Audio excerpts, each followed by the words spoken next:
Yeah, my name is Matthew Rosen. I'm a third year undergraduate student at UC Santa Barbara. I'm an undergraduate researcher, so that means I get to work with professors and graduate students here at UCSB in different labs, and I work on their projects and I work on my own project. An alpine lake is just a lake that is at a very high elevation. So it's a lake that's in a mountain somewhere up very high, usually where you have to hike to. So typically there might be snow in the winter, typically they're colder, and they typically have less nutrients, meaning that they're clearer and you could see through them a much greater distance than you would in a lake that's non-alpine. I love the Sierra Nevada and I've hiked there for a long time. And I have a lot of friends who go swimming in these lakes. And it's always occurred to me that they're swimming in these lakes and anything on their body, sunscreen especially, could be washing off. And this has been such a somewhat well documented problem in places like Hawaii, where they've banned two sunscreen ingredients for sale there. And nobody's ever examined it in alpine lakes or in inland lakes in general. And they have equally as important aquatic systems. Fieldwork was awesome, and there's also, of course, difficulties with fieldwork.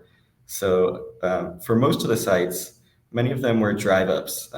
So I drove up, and this is kind of the awesomeness of the location I chose. Is this is near the city of Mammoth Lakes, so we have roads going to elevations as high as 10,000 feet. Some of the places I sampled were local hot springs, which are just naturally fed hot tubs, water that comes out of the ground, hot enough to swim in like a hot tub. And some of them were big, huge lakes where people fish. And then about half the lakes were also places where I had hike in. So these were days that were 8 to 12 miles. And I was carrying up to 12 liters of water along with the glass bottles on my back, which would equate to 50 or 60 pounds. We're still doing water analysis. We don't have any results yet, but our hypothesis in this experiment is that we will find sunscreens in these lakes. And that's the most important hypothesis to us because nobody has ever examined before if sunscreens are in alpine lakes, and it's a very important ecosystem to us. Our second hypothesis is that the amount of these sunscreens will be decreasing with the amount of activity by humans. So we're expecting that lakes further from the trailheads will have less sunscreen compounds in them. Bioaccumulation is a concept that as you move up the food chain or the food web to predators and predators of predators, that you should see more toxins or whatever chemical you're examining within them. So an example I could give is that if you look at a minnow or a sardine, you should expect that the shark or the dolphin should have more sunscreens. So yes, we would expect that if there are such high levels of compounds in this ecosystem, that bioaccumulation is possible due to the physical nature of these compounds. Yeah, so the next step after we get the results is actually writing this all into a paper that other scientists can use to interpret. So after we get our results, what we're going to do is we're going to figure out what the results mean, as in, are the levels we're finding toxic?